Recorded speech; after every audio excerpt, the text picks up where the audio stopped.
परवर्ती राशि कर्कट राशि।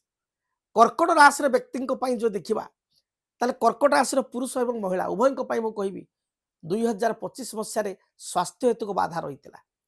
शरीर में किसी ना कि समस्या आपणकर पेट जनित समस्या अस्त्रोपचार कौन उच्च स्थान पड़जा आपणकर मुंड माड़ होगा कौन जानवाहन दुर्घटना होगा किसी ना कि शारीरिक आघात बा शारीरिक चोट बा क्षताक्त होता जना जाए किसी ना कि सर्जरी बा अस्त्रोपचार जना जाए। जो मानकर कर्कट राशि 2025 मसीह से मो सहित एकमत हेबे स्वास्थ्य अवस्था भल ना।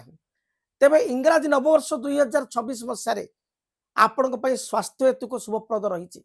शारीरिक जो समस्या थिला आपण मानकर हेल्थ जो इश्यू थिला प्रथमतः हेल्थ इश्यू दूरीभूत हेबो। पारिवारिक जीवन आपण सुखप्रद हेबो। दाम्पत्य जीवन में किसी मिसअंडरस्टैंडिंग रही से मिसअंडरस्टैंडिंग दूरीभूत हेबो। कर्कट राशि कर्म क्षेत्र में बहुत समस्या विगत 25 मसीह देखा देछि।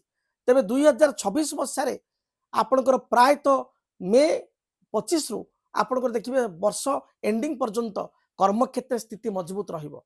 आपणक पाखरे लीडरशिप क्वालिटी रहिबो। लीडरशिप क्वालिटी नहीं आपण समस्त कार्य करिवे। पारिवारिक जीवन में जो बाधा विघ्न रही ता दूरीभूत हेबो।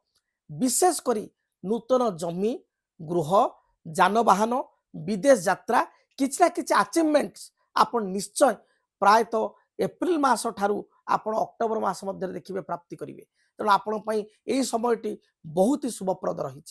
एवं 2 जून पर जिते बृहस्पति आपण राशि में उच्चस्थ हे जी भाग्याधिपति से भाग्य में बहुत भल परिवर्तन हो। आपण निजर पुरुषार्थ द्वारा परिश्रम द्वारा समस्त कार्य को वास्तव रूपरेख दे पारिबे।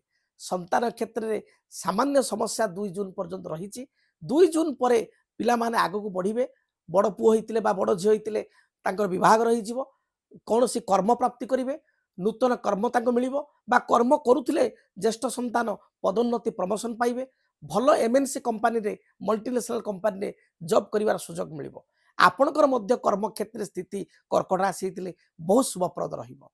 तेणु आपण इंग्राजी नववर्ष 2026 मसीहा शुभ फल प्रदान करिवो। प्रतिकार कौन करिवे प्रतिकार स्वरूप आपण भगवान गणेशंकर फोटोटीए बा मूर्तिटीए घरे रखंतु। प्रत्येक दिन आपण अष्टदल दुर्वा भगवान गणेश मस्तक अर्पण करंतु। एवं जदि पारिबे सोमवार को सोमवार जदि आपण घर पाखे नदी अच्छी बा पोखरी अच्छी गाड़िया अच्छी किसी जलाशय अच्छी बा किसी कूओ घर पाखे अच्छी कूटे कूपटी अच्छी ताहले आपण अल्प अट्टा नहीं जीवे।